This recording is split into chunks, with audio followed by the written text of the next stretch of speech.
इस deep dive में स्वागत है। आज का हमारा स्रोत थोड़ा अलग है ना? हाँ, आज हम कोई चैप्टर नहीं पढ़ रहे हैं। ये कक्षा 6 की विज्ञान की किताब का चैप्टर नहीं, बल्कि उस चैप्टर को पढ़ने के लिए एक स्टडी गाइड है। चैप्टर का नाम है पृथ्वी के परे। और इसमें जो सबसे मजेदार बात है वो ये कि इस नए नजरिए में क्लासरूम कोई कमरा नहीं है। तो क्या है? रात का खुला आसमान। यहाँ विश्लेषण से पहले ब्रह्मांड के साथ एक रिश्ता बनाने पर जोर है। ठीक है, तो चलिए शुरू करते हैं। गाइड की शुरुआत किसी तारे के डायग्राम से नहीं, बल्कि लद्दाख की नुब्रा घाटी से होती है। एक मिनट, नुब्रा घाटी?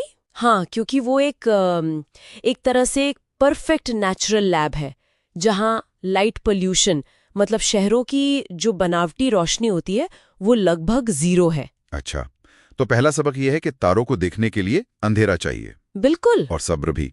गाइड कहता है कि अपनी आंखों को अंधेरे में एडजस्ट होने के लिए आधा घंटा इंतजार करें।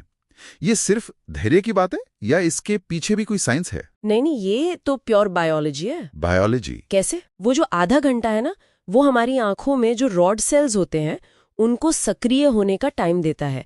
वो रोडोप्सिन नाम का एक पिगमेंट फिर से बनाते हैं जो कम रोशनी में देखने के लिए जरूरी है। अरे वाह, मतलब एस्ट्रोनॉमी का पहला लेसन ह्यूमन बायोलॉजी का है। एक तरह से, हाँ। कमाल है। तो ठीक है, हमारी आंखें अब तैयार हैं, हम ऊपर देखते हैं और सप्तऋषि जैसे पैटर्न पहचानते हैं। लेकिन गाइड कुछ ऐसा कहता है जिसने मुझे चौंका दिया कि ये तारामंडल असल में है ही नहीं। बिल्कुल सही। ये एक मनोवैज्ञानिक घटना है जिसे पैराडोलिया कहते हैं। पैराडोलिया? हाँ, मतलब हमारे दिमाग की आदत है कि वो बेतरतीब चीजों में भी पैटर्न या चेहरे ढूंढ लेता है। सप्तऋषि के तारे तो एक दूसरे से अरबों किलोमीटर दूर हैं। तो वो बस हमें एक लाइन में दिखते हैं? बस पृथ्वी से देखने पर ऐसा लगता है। एक मिनट, तो सप्तऋषि असल में है ही नहीं, वो बस हमारे दिमाग का एक धोखा है। कह सकते हैं कि ये एक साझा धोखा है, और इसीलिए देखिए, आसमान एक तरह का कल्चरल कैनवस बन जाता है। कल्चरल कैनवस मतलब जिसे हम भारत में सप्तऋषि कहते हैं, उसे पश्चिम में ग्रेट बेयर कहते हैं। मध्य भारत की कुछ जनजातियां उसे दादी की खाद के रूप में देखती हैं। अच्छा। कोंकण के मछुआरे तो उसमें एक नाव देखते थे। आसमान एक ही है, पर कहानियां सबकी अपनी अपनी है। सही बात है। अच्छा, एक और आम धारणा है ध्रुव तारे के बारे में। मुझे हमेशा लगता था कि वो आसमान का सबसे चमकीला तारा है। नहीं, ये एक बहुत आम गलतफहमी है। ध्रुव तारा अपनी चमक के लिए नहीं, तो फिर? बल्कि अपनी स्थिरता के लिए जाना जाता है। सदियों से नाविकों को दिशा दिखाने का काम इसकी इसी स्थिर स्थिति ने किया है। इसका मूल्य इसके भरोसे में है, चमक में नहीं। और तारों और ग्रहों में फर्क करने का कोई आसान तरीका, जैसे बच्चे कैसे पहचाने? हाँ, एक बहुत सिंपल सा टेस्ट है। उसे कहते हैं ट्विंकल टेस्ट। Twinkle test? ये तो मजेदार लग रहा है भी। तारे हमसे इतने दूर हैं कि वो बस एक प्रकाश के बिंदु की तरह हैं।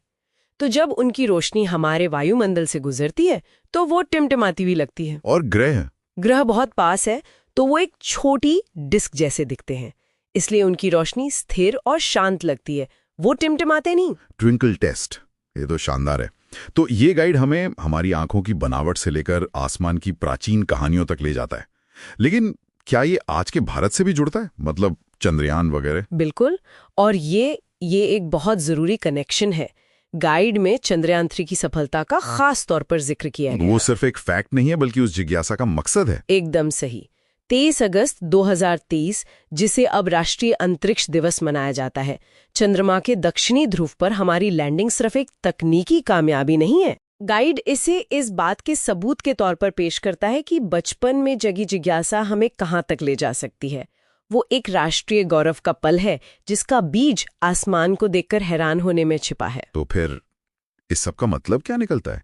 ये स्टडी गाइड सिर्फ खगोल विज्ञान के बारे में नहीं है, ये तो विज्ञान को देखने का भी एक नया नजरिया है। हाँ, हमारी आंखों की बायोलॉजी से लेकर हमारे दिमाग की कहानियों तक, और सितारों में लिखे हमारे भविष्य तक। और ये हमें आखिर में एक बहुत गहरे सवाल के साथ छोड़ देता है। गाइड का अंत होता है एक्सोप्लैनेट के जिक्र से, दूसरे तारों का चक्कर लगाने वाले ग्रह। हाँ, और सवाल ये उठता है कि अगर हम अपने ही आसमान को इतने नए तरीकों से देखना सीख रहे हैं, तो सोचिए जब हम किसी दूसरी दुनिया के आसमानों को देखेंगे तो हम क्या क्या खोज पाएंगे। बिल्कुल, जीवन की असली तलाश शायद इसी जिज्ञासा से आगे बढ़ती है।